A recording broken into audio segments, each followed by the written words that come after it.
Play Trader, and this will be a video chart on ticker symbol STAF. We will take a look at the 30-minute time frame. Real quick, what do I mean by 30-minute in case maybe you're new to charts? Instead of each one of these candlesticks here representing 1 day's worth of price action, which is what you would normally see, each one represents 30 minutes. So while this here may look like several days worth of time, it's actually just today's price action broken down into 30-minute time slices.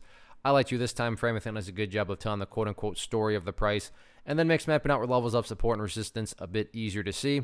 Don't mean to state the obvious, but I will anyways. Very, very nice day. Actually on Friday, and then today, got that much more continuation.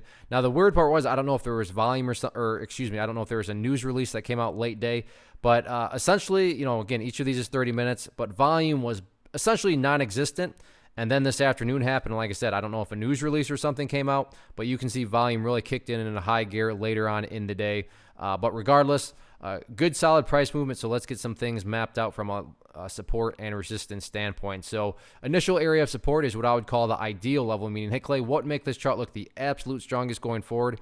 If the price can stay up above 84 cents, that would by far make the chart look the healthiest and strongest. Now, if the price does drop below it, by no means am I saying that the entire chart's ruined or anything like that. But preferably speaking, best case scenario, definitely the price staying up above 84 cents. Taking a step back and looking at the big picture of things, it's really all about the purple line right there, which is the 50-period simple moving average. Keyword there being moving. And then this is, I call moving averages kind of trend lines for lazy people, because essentially this quote-unquote trend line is going to draw itself for you and look something like that. So when you stop and think about it, well, what does the price have to do in order to stay above a line that's increasing?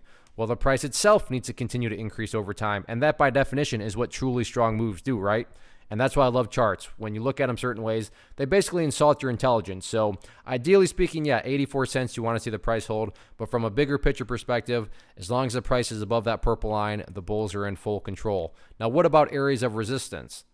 If you're watching level 2s today, then I'm sure this is going to come as no surprise to you. But right up there at 98 cents, for whatever reason, the sellers are currently camped out there. On 3 different occasions, the bulls tried to fight up through there and just couldn't quite do it. So 98 cents is where the current area of sellers are hanging out. No doubt about it, though. Very nice past couple days. And as long as the price keeps on putting in these higher lows, the long-term chart's going to take care of itself. So we'll see what happens with it. One of the most popular questions I get is, hey, Clay, how do you find the stocks that you trade? So what I've done is put together this free resource guide where I talk about the tools that I use to locate stocks that I find interested in and think may have potential. So if that sounds like something that could add value to you as a trader, then by all means, click right there to get access to the guide. The guide itself is very short and to the point.